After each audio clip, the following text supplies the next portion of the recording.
Good evening, Professor. Please excuse the late day.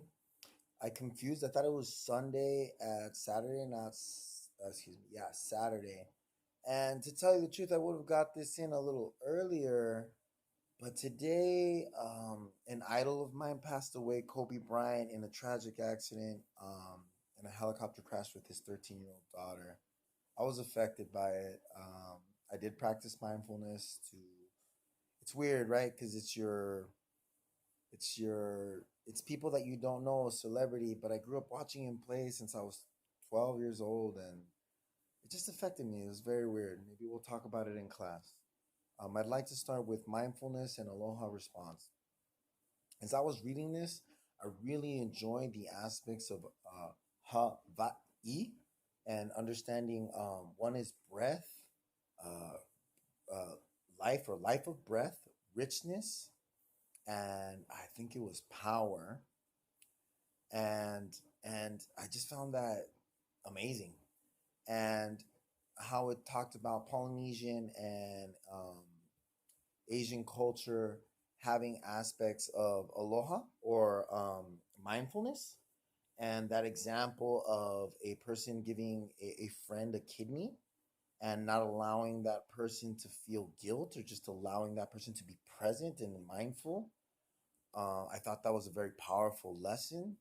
Also, the aspects of aloha, grace, kindness to express in tenderness, unbroken unity and expressed in harmony, gentle, agreeable in expression with pleasantly, uh, empty humility expressed with modesty, waiting for the moment, patience to be expressed with the perseverance. Um, those are amazing qualities. I don't. I would only love to be practicing this continuously, maybe through our practice, maybe through years and years of practice, this can be obtained. I don't feel myself that I do it all the time. I do practice breathing. I do have a sense of mindfulness at times when, like, after deep meditation, that my mind eases and calms down, and it's easier to be in the moment. It's easier to be a listener, to find that emptiness, that and it was a weird word, emptiness, because emptiness is usually associated as negative. But in this aspect, emptiness was to just be, to not be filled with thoughts, and thoughts promote emotions, and emotions. And now, okay, now I'm going to go to the wandering mind, where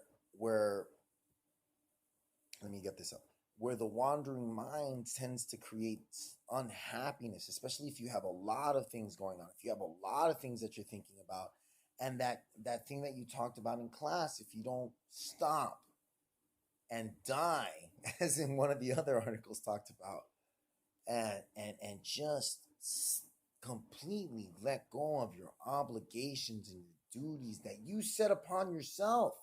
I thought that was amazing. Like, when you die, your agenda dies with you. So all those worries and all those stresses can, in a symbolic way, how the article talked about. I think that was in the New York Times. I think I'm confusing two articles together. I read them all in one shot. Um, to stop and to just die stayed in my mind, and what it did was it just allowed me to think of the world with no stress, no emotion. And it's not like heartlessness when I mean no emotion. It's just like nothing. Nothing. Just to be at peace, and to allow your body and your mind to have time to, in my words, to heal itself, to restart, and to because a lot of times, when I do deep breathing and meditation, I feel my muscles relax. I feel my body and my mind be together. Because usually I'll be running my body and I'm running my thoughts at the same time, and I'm doing multiple things. And it's not until I'm at, as we discussed in class, maybe like doing an athletic motion, something like jujitsu or something that completely takes my attention, that I have to be in the present moment because I need to react. Um, that's when I learned from the Wandering Mind. And when it came to the power of concentration, I found this to be like, and in all the articles, it talked about how the mindfulness comes from Buddhism, but it also talked about how you don't need to change your religious infrastructure and you don't need to be Buddhist to get the main concept of mindfulness. I think it's just like the way the articles were read, it just seemed like it's for like really religious people that are I don't want to say religious people, excuse me, but I want to say people that are devout Christians that don't want to kind of open their eyes to another religion because their religion is Christianity and they're comfortable with that. And to me, that could be doing yourself a disservice because you're not allowing yourself to be open minded and to learn from different, multiple cultures. I find that multiple religions have similar values and they have a lot of things to gain, especially if you read them with an open mind. So when I read the Sherlock Holmes aspect of sitting down and smoking and just being present in the moment and observing, and how that can give you more cognitive strength, I thought that was very true. Sometimes with my meditation and my breathing, maybe this is just me making it up in my mind, but I can think or pay attention to things farther. When I mean farther, I mean I do like I'll do deep breathing in the bus, deep breathing in the bus, deep breathing in the bus. I try to meditate during transient times. So I'll be doing deep breathing in the bus, listening maybe to some of the movements, but really concentrating on my breath and over and over and over and over.